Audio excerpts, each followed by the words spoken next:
Hello good evening. आप देख रहे हैं देश का सबसे बड़ा cricket show cricket predictor sponsored by one x bat. मैं हूं आपके साथ सुजाता। और टी20 क्रिकेट के बारे में कहा जाता है कि यहां कभी भी कुछ भी हो सकता है, कोई भी एक मैच सब कुछ पलट सकता है। और ऐसा ही इस सीजन में देखने को मिला है। जबरदस्त फॉर्म के साथ शुरुआत करने वाली दिल्ली कैपिटल्स टॉप 4 में जगह नहीं बना पाई और प्लेऑफ से पहले ही बाहर हो गई है। बाहर किया है मुंबई इंडियंस ने। बीती शाम को यह मुकाबला वानखेड़े स्टेडियम में खेला गया और 59 रनों से हराकर मुंबई इंडियंस ने अपनी जगह प्लेऑफ में पक्की की और दिल्ली कैपिटल्स को बाहर का रास्ता दिखा दिया। जबकि दिल्ली कैपिटल्स ने जबरदस्त शुरुआत इस सीजन की थी और ऐसा लगा था कि शायद इस बार कुछ वो होगा जो पहले कभी ना देखा गया हो और दिल्ली कैपिटल्स अंत तक पहुंचेगी, लेकिन अफसोस ऐसा हुआ नहीं। आपको बता दें कि टॉस हारकर पहले बल्लेबाजी करने उतरी मुंबई इंडियंस ने कितने रन बनाए? 100। आपको बता दें कि जो रन बनाए उसके बाद 180 रन बनाए और दिल्ली कैपिटल्स ने जवाब में 18.2 ओवर में सिर्फ 121 रन बनाए और ऑल आउट हो गई। मुंबई की तरफ से जसप्रीत बुमराह, मिचेल सैंटनर ने 3 विकेट लिए, तो वहीं ट्रेंट बोल्ट, दीपक चाहर और विल जैक्स और कर्ण शर्मा को भी एक एक विकेट मिला। लेकिन ध्यान देना होगा कि अभी ग्रुप स्टेज में दोनों का एक एक मैच बचा हुआ है। 24 मई को दिल्ली को भिड़ना है पंजाब के साथ, वो मैच जो अधूरा रह गया था, और उसके बाद पंजाब के साथ ही भिड़ंत होगी मुंबई इंडियंस की भी। हालांकि अब इन मैचेस की कोई अहमियत नहीं रह गई है क्योंकि प्लेऑफ की पोजीशन जो है वो कंफर्म हो चुकी है। लेकिन आज जो मुकाबला होने वाला है उसके बारे में अब बात करते हैं, क्योंकि ये मुकाबला अब हार जीत से ज्यादा नंबर 1 पोजीशन को बरकरार रखने के लिए इंपॉर्टेंट है गुजरात टाइटंस के लिए, क्योंकि वो फिलहाल पॉइंट्स टेबल में नंबर 1 पर बनी हुई है और वो चाहती है कि वो पॉइंट्स टेबल पर ही नंबर 1 पर ही बनी रहे। लखनऊ सुपर जायंट्स उसके सामने है जिसका सफर खत्म हो चुका है और उसके पास एक मौका है कि अब उसके पास हार जीत का कोई सवाल नहीं है, हारने के लिए कुछ नहीं है, तो जीतने की वो कोशिश कर सकती है। लखनऊ सुपर जायंट्स शुरुआत में उसने स्ट्रगल किया, बीच में थोड़ी सी संभलती हुई नजर आई और उसके बाद फिर से टीम बिखर सी गई और अंत तक उसका वही हाल है। ये उसका सेकंड लास्ट मैच है। अगर आमने सामने की हम बात करें तो कुल मिलाकर 6 बार भिड़ंत हुई है इन दोनों ही टीमों की, जिसमें 4 बार गुजरात ने जीत हासिल की है। डोमिनेट जो है वो पूरी तरह से करती है। इस टूर्नामेंट की अगर हम बात करते हैं तो 12 में से 9 मैच जीतकर 18 अंकों के साथ टॉप पर है गुजरात टाइटंस। 5 मैच जीते हैं और 10 अंकों के साथ 7वें पायदान पर फिनिश किया है लखनऊ सुपर जायंट्स ने। ये जो है वो रिकॉर्ड हम आपको बता रहे हैं और क्योंकि हर बॉल की बहुत अहमियत है, हम एक एक एनालिसिस करने वाले हैं हर फेज की, चाहे वो बाउंड्रीज का प्रतिशत हो, इकोनॉमी रेट हो, नेट रन रेट हो, तमाम चीज़ों को हम डिटेल में बात करने वाले हैं। हमारे साथ 2 खास मेहमान जुड़ गए हैं। हमारे साथ हैं पूर्व क्रिकेटर और कमेंटेटर अतुल वासन और साथ ही पूर्व क्रिकेटर सेलेक्टर शरणदीप सिंह। दोनों का ही बहुत बहुत स्वागत है। शरणदीप जी, देखिए आज का जो मैच है, मैं समझती हूँ कि टूर्नामेंट में उसका कोई इंपॉर्टेंस नहीं है, क्या होगा क्या नहीं होगा, लेकिन गुजरात के लिए ये इंपॉर्टेंट होगा कि वो अपनी जगह जो है वो नंबर 1 बनाए रखे। लखनऊ के लिए होगा कि अब जब हार जीत का कोई सवाल नहीं है, कोई फायदा नहीं है, हारने के लिए कुछ है ही नहीं, तो जीत सकते हैं। जी देखिए, लखनऊ के लिए तो अभी भी बहुत कुछ है। 2 गेम्स पड़े हैं, अब एक अच्छा बेहतरीन प्रदर्शन कर सकते हैं। खासकर अगर ऋषभ पंत की बात की जाए तो बिल्कुल उनके लिए और 2 सुनहरे मौके हैं। एक अच्छी पारी खेले, टीम को विनिंग नोट पे इस सीजन को खत्म किया जा सकता है। सीजन उतना खराब नहीं गया, बट बीच में हाँ इनके मैचेस खराब हुए हैं। ये मैचेस जो जीत सकते थे वो नहीं जीते हैं। बहरहाल अब तो वो जो हिस्ट्री हो गई वो तो निकल चुकी है। जो प्रेजेंट में उनके सामने है उन चीजों को बेटर कर सकते हैं जी। और गुजरात टाइटंस की आपने बात की, उनके लिए उतना ही जरूरी है कि नंबर 1 पे फिनिश कर सकते हैं। वो नहीं चाहेंगे कि अपने अगले दोनों मैच वो कहीं ना कहीं हारे। वो अगर हारते हैं तो उनको मुश्किल होती जरूर है।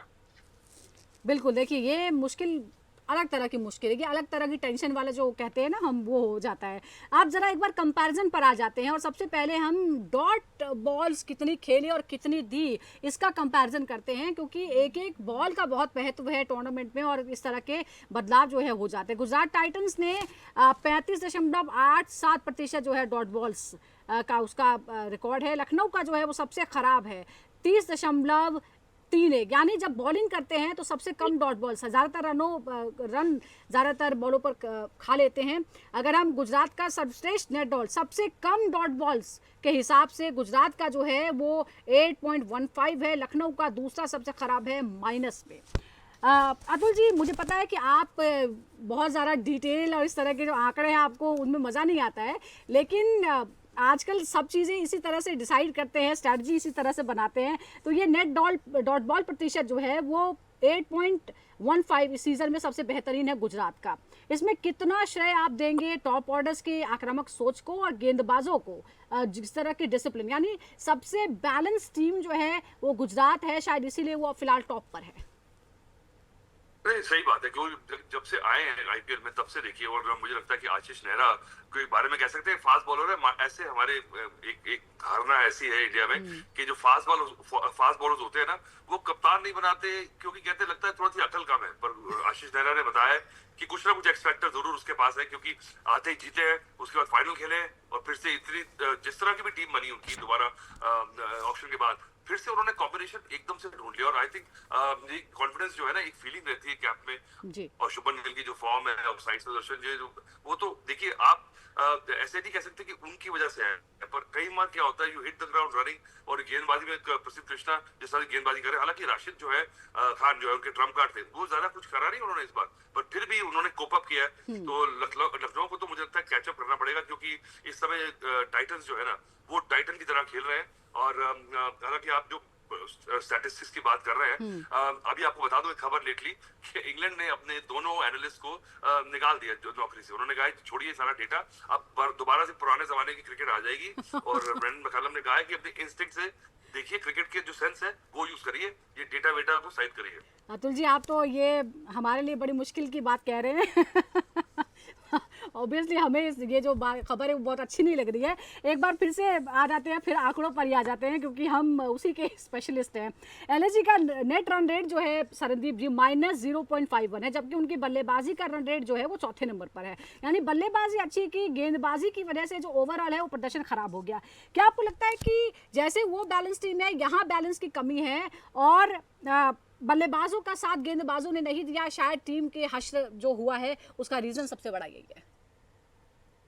देखिए, जहां तक कि जीटी की बात है, दो खिलाड़ी ऐसे हैं साई सुदर्शन और शुभमन गिल जिनके ऊपर पूरी टीम खड़ी है। जिस दिन ये दो प्लेयर आउट होते हैं तो पूरी टीम बिखर जाती है, क्योंकि मिडिल ऑर्डर अभी उनका एक्सपोज हो चुका है बहुत बार। वो उतना स्ट्रांग नहीं है कि उनकी वो टीमों को नहीं संभाल सकते। ये दो खिलाड़ी हैं जो पिछले 12-13 गेम से लगातार हर मैच में रन बनाते आ रहे हैं। एक के 600 रन, एक 650 रन करके बैठा हुआ। तो इसलिए गुजरात टाइटंस आपको बहुत अच्छी इस समय यहाँ पे दिख रही है और कॉम्बिनेशन भी अच्छा है। लखनऊ, हाँ, एक कॉम्बिनेशन की गलती, जब ये ऑक्शन टेबल में बैठे इन्होंने मयंक यादव पे बहुत बड़ा बैट किया उसको रिटेन करके। पता भी है कि साल में 10 महीने वो इंजर्ड रहते हैं, वो एनसीए में ही बैठा रहता है और कुछ नहीं करता वहां पे। डोमेस्टिक क्रिकेट नहीं खेली, एक भी मैच फर्स्ट क्लास क्रिकेट नहीं खेला। आज पिछले साल सीजन में इंजर्ड हुआ तो इस साल सीजन में सीधा आके दिखा वहां पे। गति कम हुई, 3 मैच खेले, ठीक ठाक पिटाई हुई, फिर उठा के बाहर कर दिया। फिर आप कोई शार्दुल को खिलाते हैं, फिर शार्दुल को आप हटा देते हैं, फिर आप कोई और नए फास्ट बॉलर लेके आते हैं, फिर वो बात नहीं बनती। बहुत सारी चेंजेस आपकी गेंदबाजी में हुई है। बल्लेबाजी आपकी ठीक है, अच्छी है, जो मैच जीते उन्होंने परफॉर्म भी किया उन बल्लेबाजों ने, लेकिन गेंदबाजी की तरफ से बहुत हैरानी है कि आप जब टीम मीटिंग्स लेते हैं, जब मैनेजमेंट या स्पोर्ट्स स्टाफ जब बैठता है, तो फिर क्या माइंडसेट अब रहता है आपका? और बहुत अच्छे फास्ट बॉलर्स ऑक्शन टेबल पे थे जो आपने छोड़े हैं। बिल्कुल, आपने देखा है मेगा ऑक्शन के बाद बहुत सारी टीमों का कॉम्बिनेशन परमुटेशन बिगड़ा है। मोहम्मद सिराज के लिए आप जा सकते थे, वो आपने किसी को पिक ही नहीं किया, तो इसलिए यही नतीजा दिखेगा आपके सामने।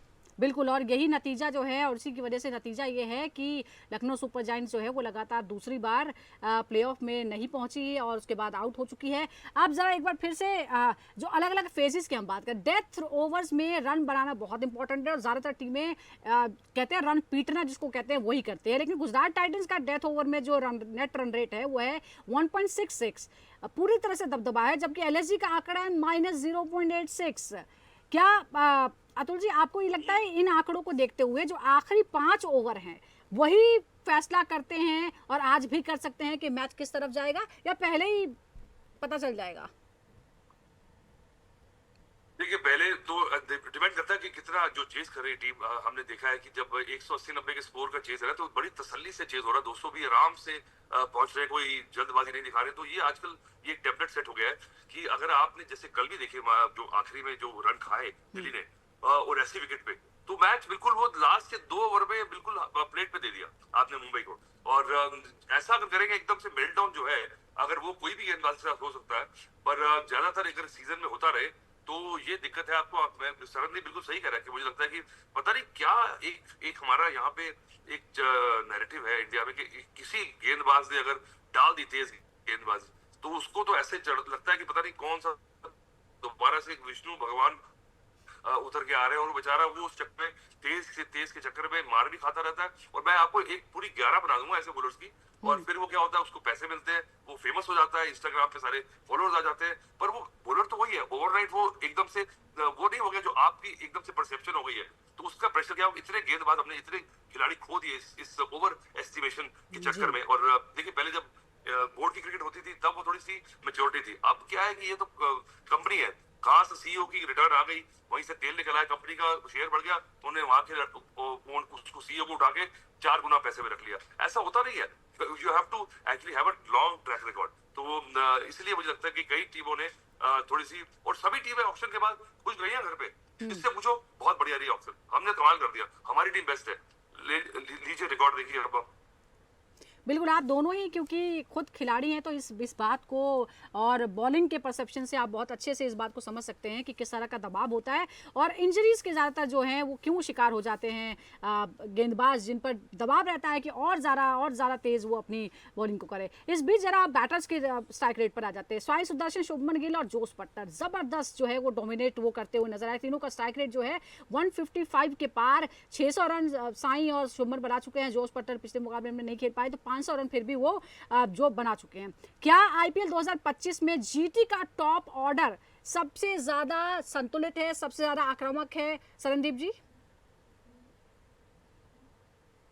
डेफिनेटली, और वो आपको रिकॉर्ड्स दिख ही रहे हैं उनके कि जिस तरह से वो जीटी के ओपनर्स जो है जो जिस तरह से प्रदर्शन कर रहे हैं, वो इसलिए है कि अगर आप साई सुदर्शन की बात करें तो आप उसका डोमेस्टिक रिकॉर्ड देखें ना, उतना ही अच्छा है। वो हर साल सीजन में 800-900 रन बनाता ही है, तो एक अच्छी फॉर्म में लगे हुए वो आके यहाँ पे खेलना शुरू करता है।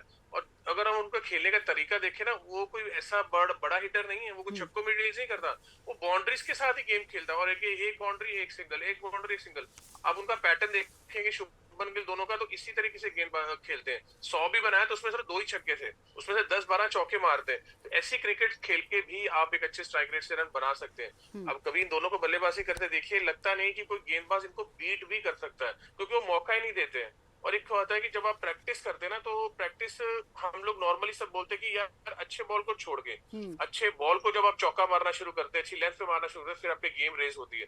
खराब गेम पे तो हर कोई मारता है, अच्छी गेंद को आपको चौके मारने, फिर आपका क्या होता है, गेम रेस होनी शुरू होती है। जो जीटी की दोनों ओपनर्स इस समय हमें दिखा के कर रहे हैं, शुभमन गिल और साई सुदर्शन। और कहीं ना कहीं साई सुदर्शन मुझे अब आने वाले इंग्लैंड दौरे पे ओपन करते भी दिख रहे हैं आपको।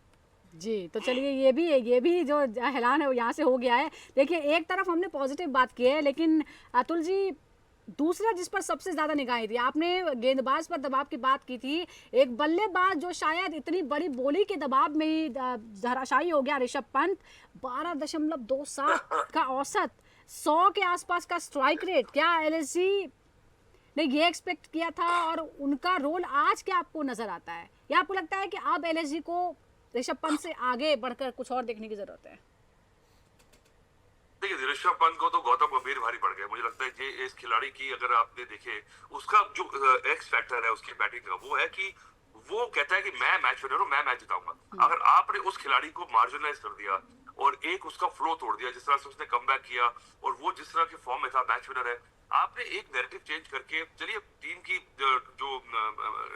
जो नीति है उस लिहाज से, पर आपने सोचा नहीं कि ये खिलाड़ी के ऊपर कितना डेट्रीमेंटल इफेक्ट होगा, और उसका नतीजा ये कि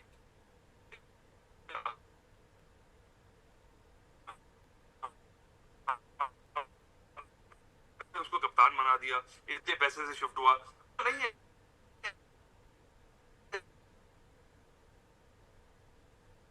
तो मुझे लगता है कि इंडियन टीम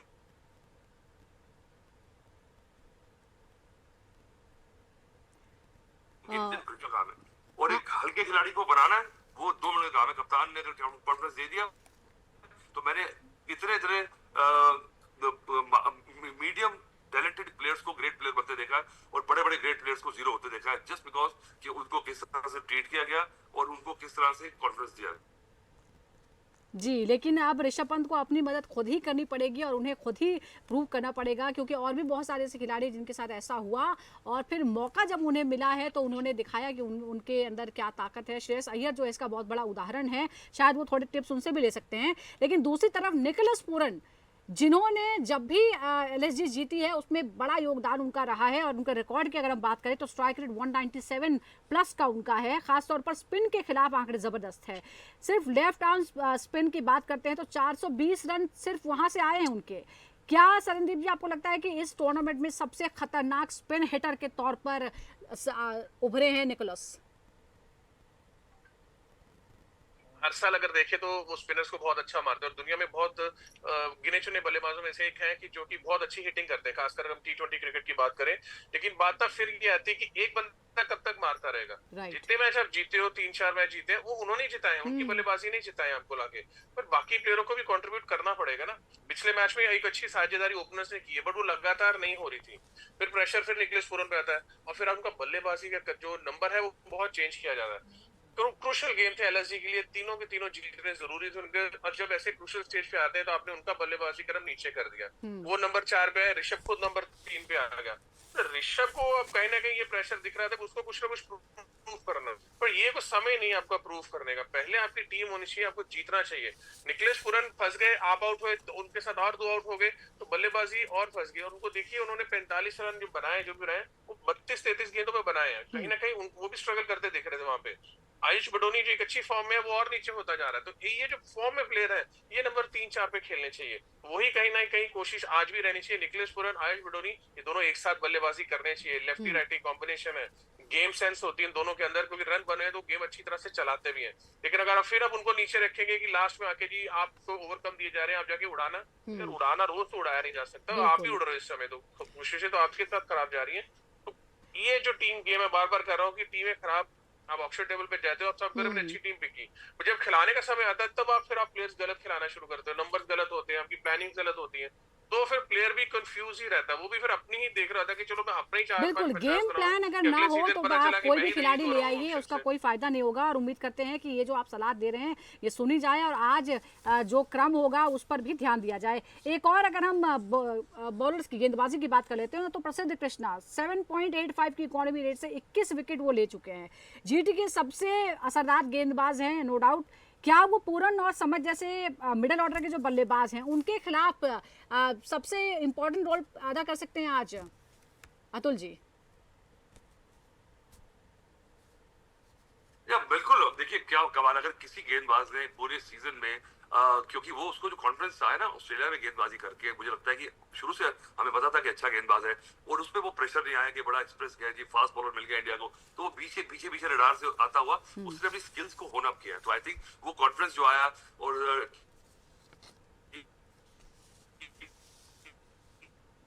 के साथ रहा, आई थिंक दैट अपनी फिटनेस, वो उसने अपने आप देखे, कभी उसने अपने आप को ओवर एक्सटेंड नहीं किया, तो उसको बड़ा अच्छा आइडिया अपनी घर से कम अगर आप गेंदबाजी करी आपने पूरे सीजन में, तो आपने तो कमाल कर रही है। आई थिंक इसको इससे बेटर अगर रिकॉर्ड देखें तो शायद बुमराह का ही होगा वर्ल्ड कप में, क्योंकि ऐसे नॉर्मली कोई 8 रन से नीचे, क्योंकि अगर 8 रन से नीचे कोई गेंदबाज दे रहा है तो आप समझिए कि दूसरी टीम 150 जी 60 बना रही है, पर बाकी लोग इतना फोकस में, क्योंकि अगर इनके 3 बल्लेबाज जो हैं, जॉस बटलर और गिल और सुदर्शन, अगर वो कहीं जल्दी गिरे तो पीछे अगर नाम देखे ना आप, तो फिर आपको लगता है ये क्या टीम ही खत्म हो गई है, और वो नीचे की नौबत आने नहीं दे रहे और गेंदबाज अपना काम कर रहे हैं, तभी टीम अच्छा कर रही है। बिल्कुल, देखिए बैलेंस जो है वो इसीलिए काम कर रही है। लखनऊ की तरफ से भी दिग्वेश राठी ने अच्छा परफॉर्मेंस किया है, लेकिन वो आज खेल ही नहीं रहे हैं, उन पर बैन लगाया गया है एक मैच का। लेकिन इस बीच एक और जो इम्पोर्टेंट बात है उस पर भी हम नज़र डाल लेते हैं। जीटी की अगर हम पेस बल्लेबाजी की बात करें तो जो रन बनाते हैं वो पेस के खिलाफ 10.13 है, स्पिन के खिलाफ 9.98 है, मतलब लगभग बराबर है। एलएसजी को किस तरह की गेंदबाजी आप करनी चाहिए सरनदीप जी, क्योंकि आपने सजेशन अभी दिए हैं, आप ये भी बता दीजिए कि किस तरह की गेंदबाजी उनको अपनानी चाहिए कि कोई लगाम लगा सकें वो जीटी के खिलाफ। देखिए, जब एक टीम के बल्लेबाज सबसे अच्छी फॉर्म में होते हैं तो आप उनको ऊपर लगाम नहीं लगा सकते, रन नहीं रोक सकते। आपका इंटेंट तेज गेंदबाजों का शुरू से आविश खान का और शार्दुल ठाकुर को रहना चाहिए कि इनको आउट कैसे किया जा सके। उनको अटैकिंग गेंदबाजी करनी पड़ेगी, क्योंकि आप रन रोक नहीं पाओगे, अटैक वो आपके ऊपर करते रहेंगे। तो वो अगर इंटेंट आपके माइंड में नहीं है, अगर आपके पास प्लान नहीं है कि शुभमन को कहाँ बॉलिंग करनी है, साई सुदर्शन को किस तरह से प्लान करके आउट करना है, कहाँ वो गलत शॉट्स खेलते हैं, क्योंकि आपके पास काफी डाटा होता ही है उनका प्लेयरों का कि अपने पुराने मैचेस देखते हैं। हालांकि पिछला मैच इन्होंने देखा होगा जहां पे दोनों आउट ही नहीं हुए, तो कहाँ नहीं आउट है, कहीं ना कहीं तो गलती करते होंगे, कहीं ना कहीं खराब शॉट होते होंगे, इनसाइड एज लगते होंगे या जल्दबाजी करते होंगे। जहीर खान है, जस्टिन लैंगर, दुनिया के सबसे मोस्ट स्मार्ट क्रिकेटिंग माइंड्स आपके पास है, तो वो एक प्लान दिखना चाहिए अंदर कि हाँ आप कुछ प्लान करके अंदर आ जा रहे हो। सिर्फ कि आज मैच है यार ये निकालना है और एक 27 वाला मैच निकालना है, तो फिर ठीक है, फिर तो आप फिर जैसे पहले क्रिकेट खेलते आ रहे थे वैसे भी खेलते निकल तो जाएंगे। टूर्नामेंट ही निकाल चुके हैं वैसे तो।